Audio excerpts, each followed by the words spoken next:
Hi, everybody. Welcome back to 3 News Now. I'm Stephanie Haney. It's Wednesday, March 3rd. Thanks for being here for the top stories from WKYC.com and our WKYC app.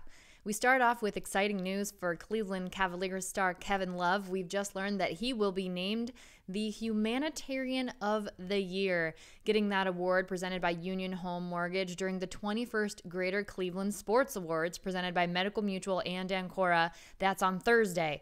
And you can watch that, by the way, on Channel 3 WKYC. Now, the Humanitarian of the Year award presented by Union Home Mortgage is given to an individual whose philanthropic efforts have had a tremendous positive impact on Cleveland in the community beyond the field of sport. And Kevin Love has certainly done that in the field of mental health. It was in 2008 when he published his essay in the Players Tribune talking about his personal struggles with mental illness, including anxiety, depression, and a panic attack that he experienced during an NBA game. After that, he created the Kevin Love Fund, which works to inspire people to live their healthiest lives and provide resources to improve physical and emotional well-being. And the goal of the Kevin Love Fund is to assist 1 billion people over the next 5 years. And he hasn't just limited his efforts to the mental health space. When COVID-19 pandemic hit, the Kevin Love Fund donated $100,000 to help financially support the staff of Rocket Mortgage Fieldhouse, which found themselves out of work because basketball games were not happening at Rocket Mortgage Fieldhouse, and the other gatherings that could be held there were not able to happen. Also, the Kevin Love Fund sent truckloads of lunches to the staff of the Cleveland Clinic's medical intensive care unit and its COVID-19 testing sites, and appeared by FaceTime to personally thank those health workers. He received the Arthur Ashe Courage Award at the 2020 ESPYs, and then after that, he pledged $500,000 to his alma mater, UCLA, to establish the Kevin Love Fund chair that's in the psychology department to help diagnose, prevent, treat, and destigmatize anxiety and depression. Incredible work done, and congratulations to Kevin Love. We are now learning that Michael Stanley, who is famous from the Michael Stanley Band, of course, and also a radio personality here in Cleveland, is battling some serious health issues, so he'll be stepping back from his hosting duties at 98.5 WNCX. The radio station says that he's been experiencing these issues for some time, but he only recently began feeling not well enough to continue on with his work, usually on the air between 3 and 7 p.m. It's been important for him to stay on the air, but right now he's just not able to do that. So Michael Stanley, definitely in our thoughts and prayers, hoping that he's recovered soon. Now let's take a look at the latest COVID-19 numbers on the global and the national stage. These numbers come from Johns Hopkins University. Across the globe, there have been a total of 114,975,672 reported COVID-19 cases, and the total number of deaths is now at 2,554,416. And in the U.S., with 4% of the global population, we lead by a wide margin in the cases and the deaths. Our reported cases, 25% of those globally, and 20.3% of the global deaths across the U.S. In the U.S., the total number of cases reported is right now at 28,739,056, and the total number of deaths now at 517,833.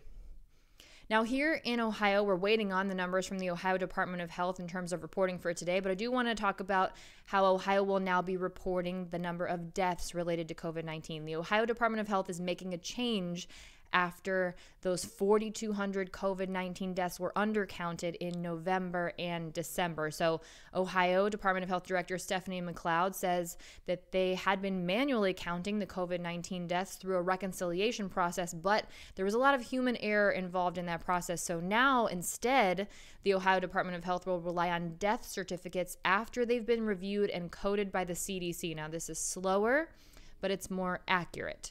McLeod says it's very reliable, it's automated, and there will be quality assurance checks on that automated process, so it will be somewhat delayed. Now, as a result of the new process, the death number in Ohio will temporarily go down. That's as the agency waits for death certificates to backfill the numbers. And Ohio will also stop reporting probable COVID-19 deaths. It will only update totals twice a week as it receives that CDC data. So you can expect that to change. Now, as of yesterday, the Ohio Department of Health listed 16,750 verified COVID-19 deaths here in the state of Ohio. Again, that number just temporarily dropping down while they wait for those death certificates to come in from the CDC. And when we have those new numbers, of course, they'll be up on WKYC.com and our WKYC app. Now, for the Cleveland Clinic, Newsweek has just released its world's best hospitals for 2021, and the Cleveland Clinic is again number 2 in the world. The Newsweek list covers 25 countries. It's based on these categories: hospital recommendations from medical experts, patient experience based on surveys measuring patient satisfaction, and medical key performance indicators. These are patient safety, hygiene measures, and quality of treatment. So how about that? The number 2 hospital in the world right here in our own backyard, and that's the Cleveland Clinic.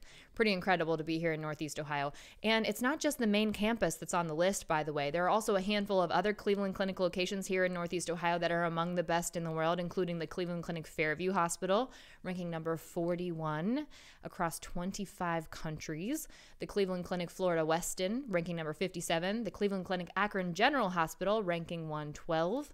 Cleveland Clinic Hillcrest Hospital at 137. Cleveland Clinic Lutheran Hospital at 314. And Cleveland Clinic Avon Hospital at 321. Now, good news for the downtown area and North Coast Harbor. A couple different things happening there. One of the main things is there will be a new pedestrian bridge connecting the North Coast Harbor Park to the other aspects of that area by the Great Lakes Science Center and the Rock and Roll Hall of Fame, making it a little bit easier to get around down there.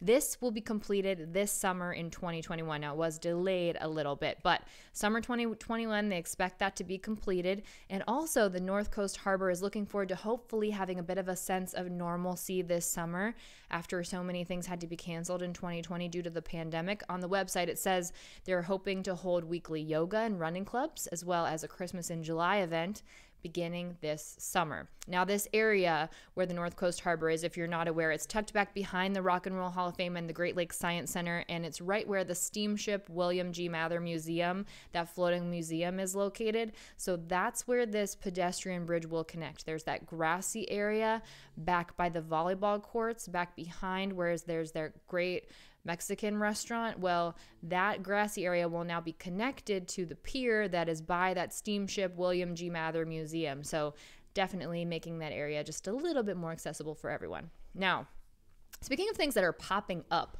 there's a mysterious nose sculpture that has popped up in Hart Crane Park in the Flats along the Cuyahoga River, and nobody's really sure where it came from, but it is definitely something you can't miss.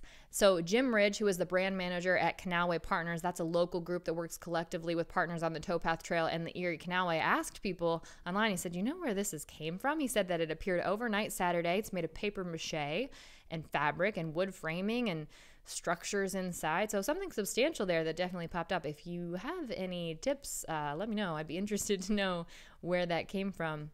But it's there, and it's a little photo op, and people here in downtown Cleveland are definitely checking it out. One more thing before we go. Women's History Month is the month of March, and we're celebrating women who have changed the world. And here at WKYC, we want to know who has changed your world. So send us an email letting us know who the woman in your life is that has absolutely changed things for you that you'd like to honor. Send us a photo, a name, the story of the incredible things that this person has done in your life, and she just might be featured on What's New at 5 o'clock. The email to send that is yoursay@wkyc.com. That's yoursay@wkyc.com. Again, so that we can feature a woman in your life who has made an incredible change, made an impact on you. That's it for your 3 News Now update for Wednesday, March 3rd. I'll see you next up on What's New with your trending stories in the Clicking in Cleveland segment, and I'll see you back here tomorrow for more 3 News Now. Everyone have a great afternoon. Stay safe and be well. I'm Stephanie Haney.